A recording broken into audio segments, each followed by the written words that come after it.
Students, welcome to my YouTube channel जिसका नाम है लर्निंग विद मनदीप। इस चैनल के द्वारा मैं आपको कॉमर्स स्ट्रीम से रिलेटेड जो आपके दो मेन सब्जेक्ट होते हैं accounting and the other one is business study, इनके बारे में आपको सिलेबस के अकॉर्डिंग ही रिवीजन करवाऊंगी और आपका लाइव कंटेंट आपको जो है प्रोवाइड करूंगी ना ईजी लैंग्वेज।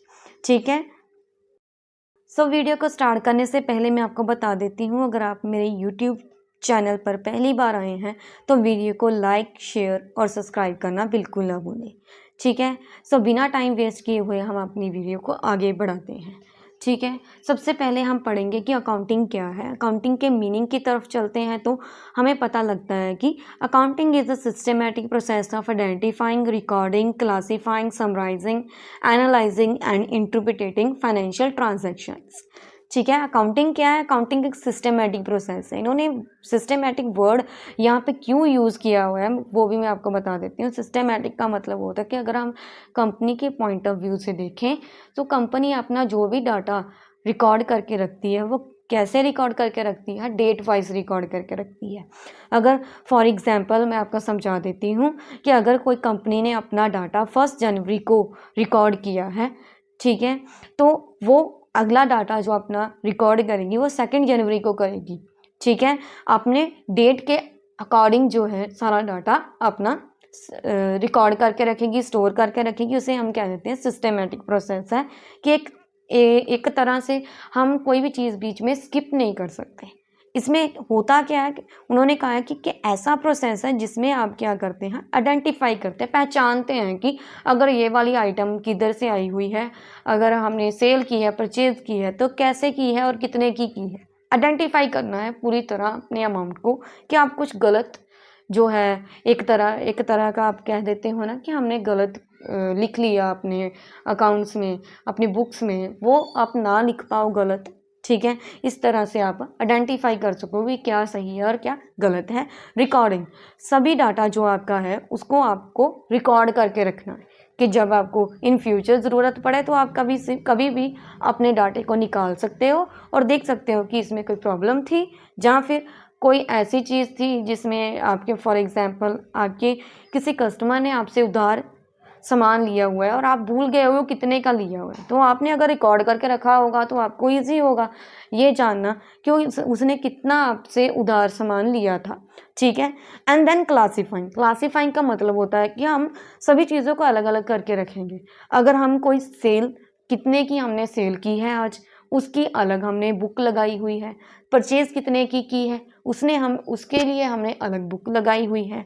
क्रेडिट परचेज किया है, ठीक है, जहाँ कोई क्रेडिट सेल कर दिया है, आपने उधारी बेच दिया है, उधारी खरीद लिया है, वो भी आपने अलग अलग बुक लगाई हुई है, तो वो ईजी रहता है आपको रिकॉग्नाइज करना इन द फ्यूचर। समराइजिंग का मतलब होता है कि एक कंपनी के पॉइंट ऑफ व्यू से स्टेटमेंट्स, जो फाइनेंशियल स्टेटमेंट्स हमारी होती हैं बहुत लंबी हो जाती हैं, बड़ी बड़ी हो जाती हैं। समराइजिंग का मतलब है कि उसे अगर आपको किसी को दिखाना होगा तो आप पूरी स्टेटमेंट थोड़ा ना दिखाओगे, वो बहुत लॉन्ग होती है, बहुत लंबी स्टेटमेंट हो जाती है। समराइज का मतलब है कि जो इंपॉर्टेंट जानकारी है वो आप एक तरफ निकाल कर रख लेंगे, उसे आप अपनी पूरी जो जानकारी है डिटेल एनालाइज आपने किया हुआ है वो आप उसका एक तरह से समराइज़ करके एक तरह से हम छोटी सी सारणी हम जो कह देते हैं ना वो बनाकर हम रख लेंगे। एनालाइज का मतलब होता है कि उसे अच्छी तरह से देखना, फाइंड आउट करना कि स्टेटमेंट में हमने कोई गलती तो नहीं कर दी। एंड इंटरप्रिटेटिंग का मतलब होता है फाइनेंशियल स्टेटमेंट से रिलेटेड अगर आपने कोई गलती कर दी है, आपने फाइनेंशियल स्टेटमेंट से रिलेटेड किसी तरह का कोई भी प्रॉब्लम क्रिएट कर दिया, उसे देखना। ठीक है, 2, किसके लिए, क्यों आप ये सब कुछ करते हो? ठीक है, provide meaningful information to users like owners, management, creditors and investors. ठीक है, उन्होंने समझा दिया कि आपने जो इतना सारा डाटा मेंटेन किया हुआ है, पूरी तरह से आपने जानकारी जो इकट्ठी की है अपने अकाउंटिंग के रिलेटेड, ठीक है, किसके लिए की हुई है? ताकि आगे जाकर आपके जो यूज़र्स हैं, ठीक है, आपकी जो कंपनी में आपकी कंपनी को, आपकी कंपनी के एक्टिविटीज़ को, ऑपरेशन को जो फॉलो करते हैं उनके लिए, ठीक है, ईजी हो सके। ऑनर्स लाइक कि मैंने कोई कंपनी स्टार्ट किया और मुझे कंपनी के बारे में ये है कि मैंने अगर स्टार्ट किया तो मैंने अपने अंडर बहुत सारे पर्सन रखे होंगे जिन्होंने अलग अलग डिपार्टमेंट संभाला होगा। For example marketing department, HRD department, human resource department, ठीक है, then advertising department, financing department, आपके अलग अलग डिपार्टमेंट होते हैं, ठीक है, वो अलग अलग संभाले हुए हैं। तो हर एक की जानकारी मुझे नहीं होगी। अगर मैंने सभी स्टेटमेंट को अच्छी तरह से एनालाइज कर लिया, ठीक है, जो भी बनाई हुई है एक तरफ मैंने देख लिया, तो मेरे लिए वो आसान हो जाएगा सभी ऑपरेशन को देखना कि ऑफिस में क्या हो रहा है। ऑनर्स की तरफ से मैनेजमेंट, आपने ऑनर्स अकेला नहीं होता, आपके जो शेयर होल्डर होते हैं, आपके जो भी आपका बिजनेस मैनेज करते हैं, जो आप कह सकते हैं अपने मैनेजर रखे हैं, सबॉर्डिनेट्स रखे हैं, उनके लिए भी ईजी होता है। क्रेडिटर्स, जो आपके उधारी पर्सन है, जिन्होंने आपको जिनसे मतलब कि जिन्होंने आपने जिनको उधारी कोई चीज़ दे रखी है, ठीक है, कोई ऐसी चीज़ जो मान लो कि आपने कोई फर्नीचर, आपका बिजनेस फर्नीचर का, आपने फर्नीचर कुछ उधारी दे रखा है उनको, उनके लिए भी इजी रहेगा कि वो आप उनसे आगे जाकर धोखा नहीं कर सकते। इन्वेस्टर्स, ये तो बहुत ही इंपॉर्टेंट बात है कि इन्वेस्टर्स जो आपके बिजनेस में पैसा लगाने वाले हैं, वो क्यों लगाएंगे आपके बिजनेस में पैसा। पहले फर्स्ट ऑफ ऑल आपके बिजनेस में पैसा इसलिए वो लगाएंगे क्योंकि आपकी अगर सारी स्टेटमेंट एकदम ट्रू होगी, अच्छी होगी, और आपने एकदम ट्रू अपनी जो है बिजनेस, अपने अकाउंटिंग के बारे में, जो आप कह सकते हैं कि आपने अपने बिजनेस के बारे में अच्छी पिक्चर क्रिएट की हुई है, आपने दिखाया है कि हम हर एक चीज़ की अच्छी तरह से जानकारी रखते हैं, तो वो ऑफकोर्स आपके बिजनेस में पैसा लगाना अच्छा समझेंगे, ठीक है। आगे हम करते हैं अपनी डेफिनेशन। अकाउंटिंग की डेफिनेशन क्या होती है? अकाउंटिंग की डेफिनेशन भी यही होती है, ठीक है। बहुत सारे प्लेटफॉर्म में आप देख सकते हो कि अकाउंटिंग की जो डेफिनेशन है वो अमेरिकन इंस्टीट्यूट के द्वारा भी आप जो डेफिनेशन होती है वो भी कर सकते हो, लेकिन ये इजी वे है, ठीक है। इसके साथ आप अपना मीनिंग भी याद रख सकते हो, डेफिनेशन भी, ठीक है। सो डेफिनेशन में होता क्या है? डेफिनेशन में accounting can be defined as the art of recording, classifying, summarizing and interpreting financial transaction in a significant manner and computing the result thereof।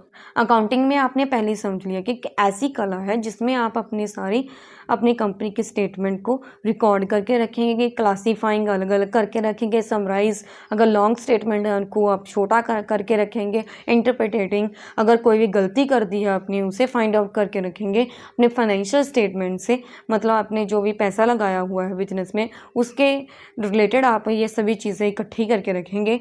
Significant manner मतलब कि एक इम्पॉर्टेंट मैनर में, systematic process में आप करके रखेंगे, तो ये अच्छा होगा। किसके लिए? Computing the result thereof. Computing the मतलब कि आप अपने अगर आप कंपनी का रिजल्ट आगे जाके देखना चाहते हो कि आपने इस साल कितना पैसा कमाया, तो आपके लिए भी इजी होगा। और देयर ऑफ का मतलब है कि वो लोग जो आपकी कंपनी में इंटरेस्टेड रखते हैं, आपकी कंपनी के शेयर होल्डर खरीदना चाहते हैं, आपकी कंपनी में पैसा लगाना चाहते हैं, आपकी कंपनी का कस्टमर बनना चाहते हैं, उनके लिए भी ये सबसे इजी वे होएगा, ठीक है।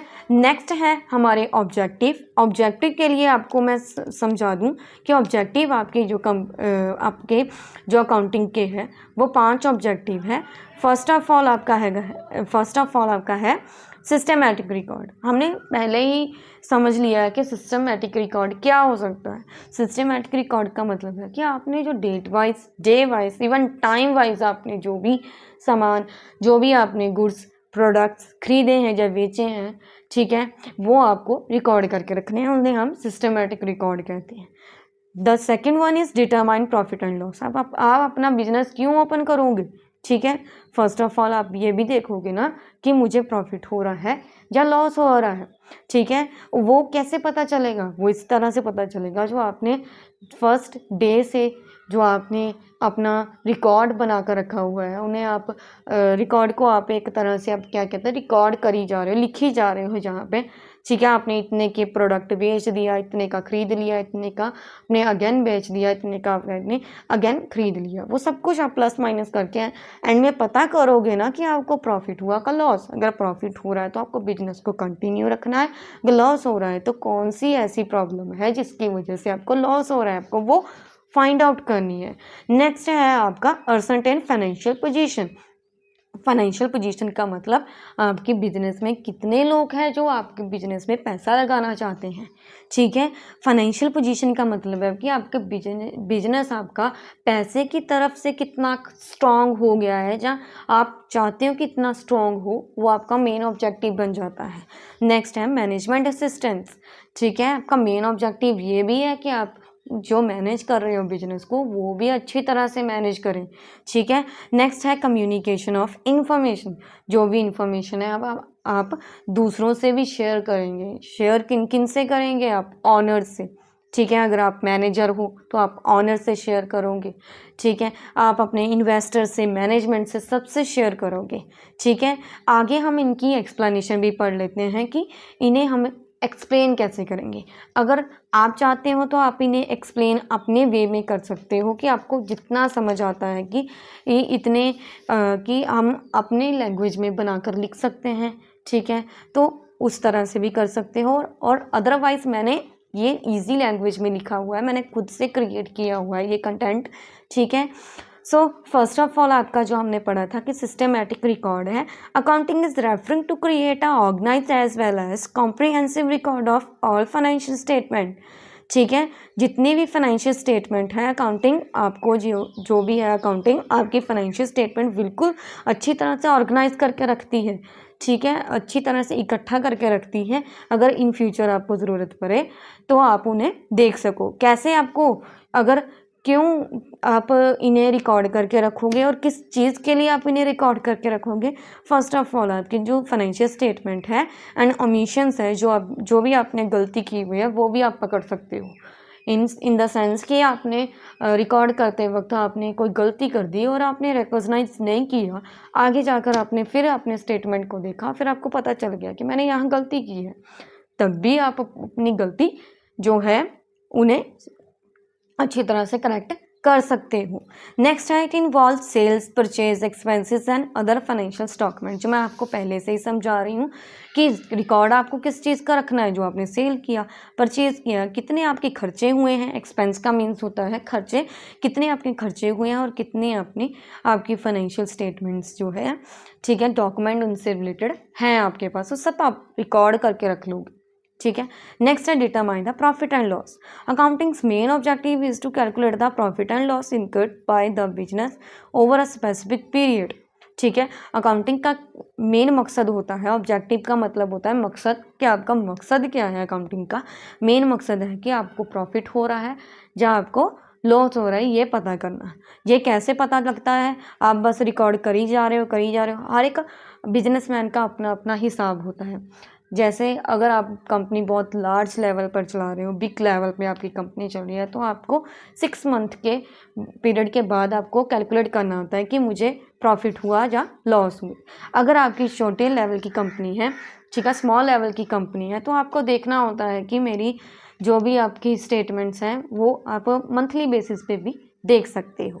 सो यहाँ पे उन्होंने बताया हुआ है कि this is typically achieved by preparing a profit and loss statement.